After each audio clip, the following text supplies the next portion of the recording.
एगो टोटरम कला ए बुची एगो टोटरम कला हाथ फेरना तनी गुली पे।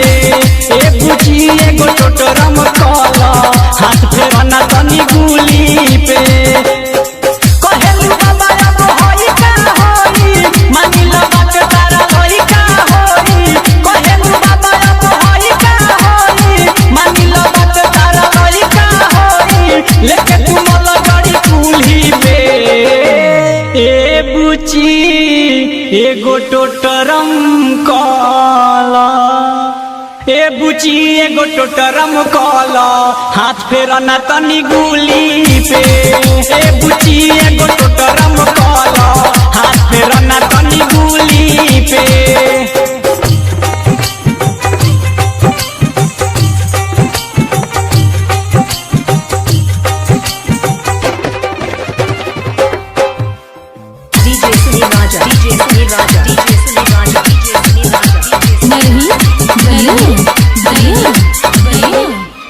तनी फूलवा चढ़ावो छक पानी के गिरावो। तनी फूलवा चढ़ावो छक पानी के गिरावो। मैं अछत मिला के बुचिया कहतानी जवन कल तनी आगावत भल जनी एने ओने देखो बुचिया। उठे ना दे हम दरदिया तनी को छापे ना पड़ी हरदिया तनी को। उठे ना दे हम दरदिया तनी को छापे ना पड़ी हरदिया तनी को। लेके टूटी करेनु मूली पे।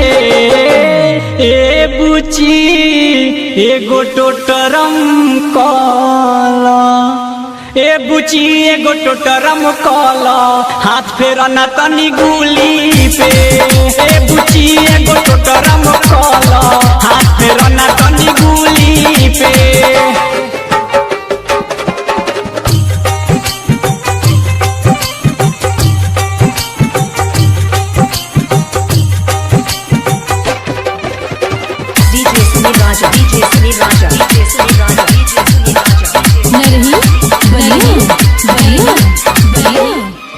तनी घुंघटा हटावो बात बाटे का बतावो।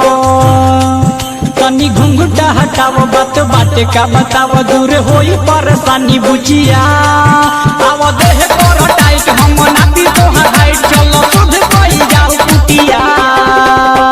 राइटर हरे राम सोनू भी आई है एसपी संदीप हाथ घंटी बजाई है।